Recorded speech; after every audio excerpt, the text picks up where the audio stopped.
আমি মারা যাওয়ার পর আমাকে স্বর্গে পাঠানো হয়েছে আর এখানে মাত্র আমার 4 দিন হয়েছে। আর এখানে এসে তো আমি খুবই খুশি, আমাকে তো কিছুই করতে হয় না। আর আমার বেস্ট ফ্রেন্ড সে তো মরে গিয়ে নরকে গেছে, যা পাপ করেছিল। আর স্বর্গে তো সারাক্ষণ খাও দাও ঘোরো ফেরো আর সুন্দর করে সেজে গুজে সময় হলে দেবতাদের সামনে নৃত্য পরিবেশন করো। আমি দেখতে এতটাই সুন্দর ছিলাম যে আমি স্বর্গে আসতে না আসতেই আমাকে অপ্সরা ঘোষণা করা হয়েছে।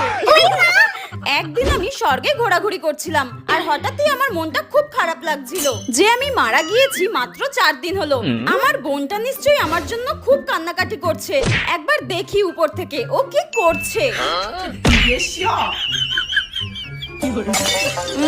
চিকেন রোলটা কি দারুণ। আমি মরেছি মাত্র 3-4 দিন হয়েছে আর এর মধ্যেই আমার বোন আমাকে ভুলে গিয়ে এক চিকেন রোল খাচ্ছে দোকানে। দাঁড়া, একবার যদি পরের জন্মে ভূত